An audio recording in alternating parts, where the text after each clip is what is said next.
ಕೊಟ್ಟಿದ್ದಕ್ಕೆ ಬಿಜೆಪಿ ಟೀಕೆ ಮಾಡ್ತಾ ಇದೆ.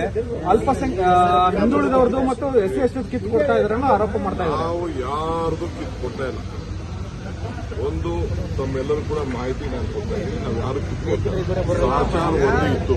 ಒಂದು ಗ್ರಾಮೀಣ ಪ್ರದೇಶದಲ್ಲೂ ಕೂಡ 15% 10% ಇತ್ತು.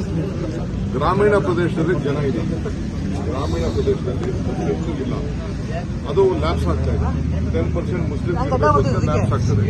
ಅದಕ್ಕೆ ನಾವು ಈಗ ಒಟ್ಟಾರೆ ಕ್ಷೇತ್ರದಲ್ಲಿ 10% ಮೈನಾರಿಟೀಸ್ ಕೊಡಬೇಕು ಅಂತಿತ್ತು.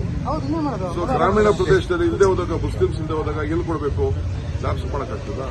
ಈಗ ಶೆಡ್ಯೂಲ್ ಕ್ಯಾಸ್ಟ್ ಅಲ್ಲೂ ಕೂಡ ಎಷ್ಟೋ ಕಡೆ ನಾವು ಶೆಡ್ಯೂಲ್ ಕ್ಯಾಸ್ಟ್ಗೆ ಪ್ರಿಫರೆನ್ಸ್ ಕೊಟ್ಟಿದ್ದೀವಿ. ಎಲ್ಲ ಹೆಚ್ಚು ಕಮ್ಮಿ 90% ಶೆಡ್ಯೂಲ್ ಕ್ಯಾಸ್ಟ್ ಅನ್ನ ಕ್ಲೋಸ್ ಆಗಿದೆ. ಹೊಸದಾಗಿರೋರೆಲ್ಲ ಫೌಂಡೇಶನ್ ಹಾಕೋಬೇಕು. ಅವರು ನಾವು ಫೌಂಡೇಶನ್ ಹಾಕಿದಾಗ ಮಾತ್ರ ನಾವು ಕೊಡಕ್ಕೆ ಸಾಧ್ಯ. ಫೌಂಡೇಶನ್ ಇಲ್ಲದೆ ನಾವು ಹಂಗೆ ದುಡ್ಡು ಕೊಡಕ್ಕಾಗಲ್ಲ.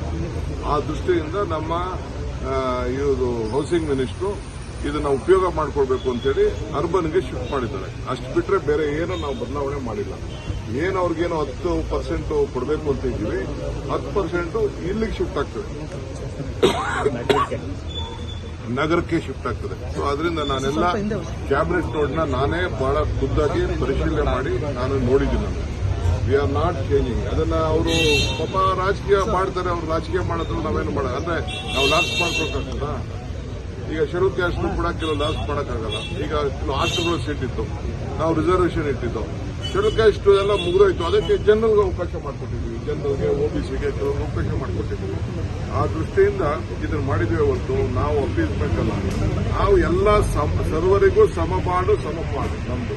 ಎಲ್ಲರಿಗೂ ಕೂಡ ಹೇಳಿ, ಅವರೇ ಹೇಳಿ ಏನೇನು ಮಾಡಿದೀವಿ ಅಂತ. ಅವ್ರ ಕಾಲದಲ್ಲಿ ಏನೇನು ಮಾಡಿದ್ದಾರೆ, ನಮ್ಮ ಕಾಲದಲ್ಲಿ ಏನ್ ಮಾಡಿದ್ವಿ, ಯಾವ್ದು ಡಿಬೇಟ್ ಅಲ್ಲಿ ಅಸೆಂಬ್ಲಿಲಿ ಮಾತಾಡಕ್ಕೆ ಹೇಳಿ, ಅಲ್ಲಿ ಉತ್ತರ ಕೊಡೋದು. ಈಗ ರಾಜೀವ್ ಗಾಂಧಿ ವಸತಿ ನಿಗಮದಲ್ಲಿ ಹಣ ಕೊಟ್ಟರೆ ಮಾತ್ರ ವಸತಿ ಹಂಚಿಕೆ ಆಗ್ತದೆ ಅಂತ BR ಪಾಟೀಲ್ ಗಂಭೀರ ಆರೋಪ ಮಾಡಿದ್ದಾರೆ ಸರ್.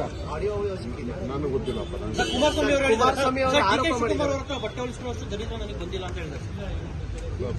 ಅವ್ರೇನ್ ಹೇಳಿದ್ರು? ದರಿದ್ರ ಬರ್ದು ಹೋದ್ರು. ಅವ್ರೇನ್ ಹೇಳಿದ್ರು?